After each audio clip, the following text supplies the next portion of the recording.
Now then I spoke about the work. When you work with block period and you have 3 or 2 levels in your group.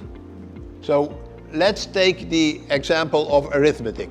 You have 3 levels in your group and you know you can't give 3 instructions at the same time.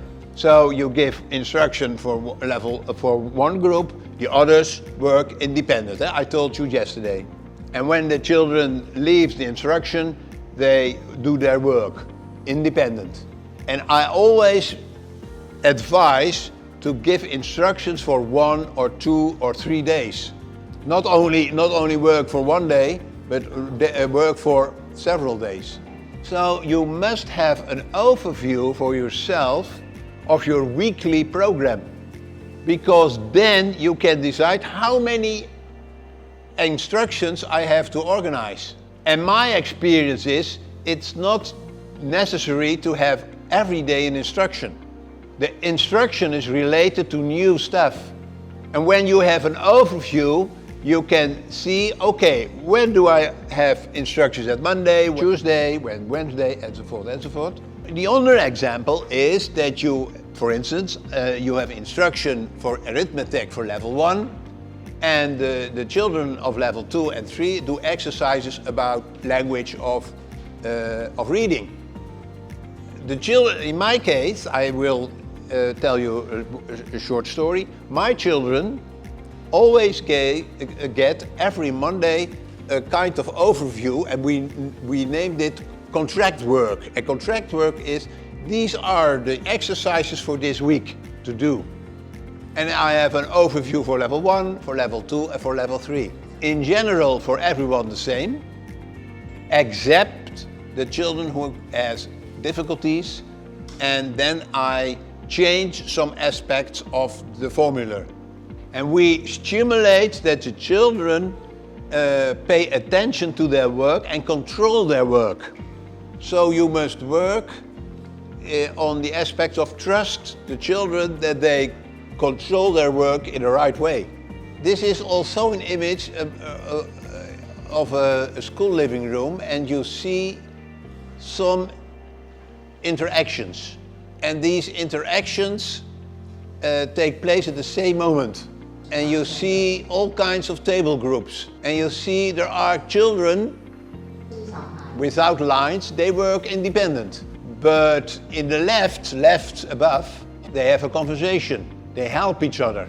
And when you look to the picture at the right, the teacher gives a small instruction to a small group at the same moment. What I want to tell is that in a block period there are several situations at the same time, and the children must be learned that you don't disturb other groups. Now sometimes the teacher decides, okay, all the children leave their table group, and they come to the middle of the school living room and they have a talk. Or the teacher asks something to the children and there is a kind of interaction between everyone. In this case, you see that the interaction is not only against the teacher, but also children between children. For instance, when it is not quiet enough, you organize a break and you say to the children, come along in the circle and we discuss the work climate is not so well. In this case, it's also possible in a block period.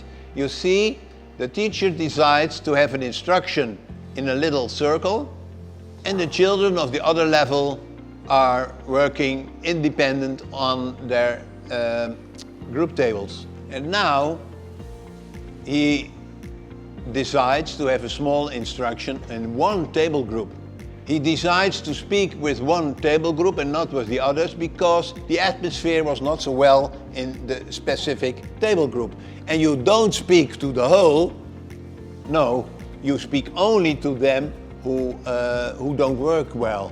In these situations, the teacher are not allowed to speak loudly because otherwise he disturbs the working atmosphere.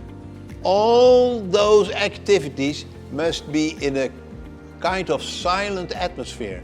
And that's an aspect of training. Be careful, be aware of the others.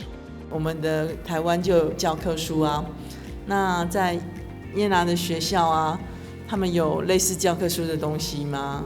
You need to be aware of the curriculum, I said. And the most of the aspects of curriculum are represented in books. So you can use the books, but we always say, okay, the book doesn't know the children. So maybe you change some approaches of the book because they are not so fine for your children. So a book gives information, but I always say change the book when your children need another approach. 那我还想要问，就是刚刚有讲到说，那如果小孩他没有办法完成的那个任务，可能会延到下一周，但是小孩他们可能会有个别的程度跟速度上的差异，那这样子延到下一周，他不是整个年级的，他可能是个别没有完成，那给了个别指导，他还是需要有一个工作时段才能够把前一周的进度补起来。那这个时段，其他的学生是等待他吗？还是他们去做以前学过的一些练习，还是让他们玩？ In a Janaplan school, children learn on a different way. All the children has different capacities. There are children who work slow, there are children who work fast. The goal is to achieve a goal, not achieve all the exercises. That's the main point. It's possible that some children do 20 exercises, for instance, to reach a goal, and others in 5 exercises. Why must all the children do the same volume of exercises? So you must understand, when you have a child who is slow, who works slow, who writes slow, maybe you help him or her to give less exercises. And then after, for instance, 3 exercises and others 6. And you check after 3, are you achieved the goal? Do you understand what's the theme? Then it's okay. The purpose is achieving goals and not do a lot of work. So think about it. That's a very important aspect, because otherwise we give the children a lot of work. Why? No, the children must achieve goals in the right way.